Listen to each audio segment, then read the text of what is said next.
mais après, c'est ça, c'est le après. Et après, qu'est-ce qu'on fait? Alors, on est tous des amoureux de la rivière, on se retrouve là, un petit nombre, on n'est pas nombreux aujourd'hui parce que c'est difficile de mobiliser 120 personnes en 2 jours, mais en tout cas, qu'est-ce qu'on peut faire? Moi, c'est ça, je cherche une idée, comment pourrait-on mobiliser les gens, comment pourrait-on toucher les gens? Souvent, je me dis, il y a autre chose aussi, c'est que cette rivière-là, cette eau qui coule là, il y en a 80% qui est prélevée aussi pour notre boisson favorite, quoi.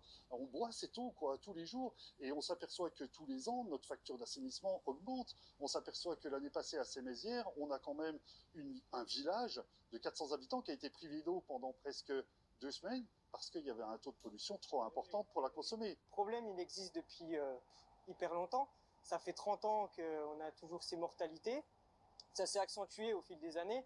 Et on a une très grosse mortalité en 2010. On a perdu, franchement, pratiquement 70-80% du cheptel piscicole. Donc la Loue était réputée avant dans le monde entier. On avait des Japonais, on avait des gens de toute nationalité qui venaient sur la Loue. Il y a eu des études de fait. Donc suite à cette grosse mortalité, on voit quand même que la cause majeure, et eux aussi le reconnaissent, c'est l'agriculture. Parce qu'en fait, on a une surproduction. On n'a rien contre la production de comté, mais en fait, c'est une surproduction.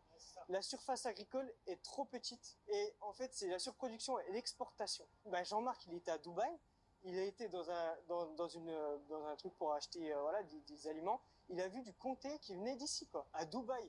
Il y en a en Chine, il y en a partout dans le monde. La surface agricole, la Franche-Comté, c'est tout petit. Si c'était produit nationalement. Mais là, c'est vraiment hyper concentré. On a un sol qui est hyper mince. Il est tout fin, en fait, le sol. Et en fait, la végétation, quand ils épandent du lisier, elle n'a pas le temps d'absorber et tout finit dans le sous-sol. Et le sous-sol, il est calcaire. Donc le sous-sol calcaire, en fait, c'est comme un gruyère. En fait, tu as plein de petites cavités partout et tout est entremêlé. Et en fait, du coup, quand le lisier, qui est liquide, va dans le sol, et ben tout finit à la rivière à un moment donné. Il n'y a pas que les poissons.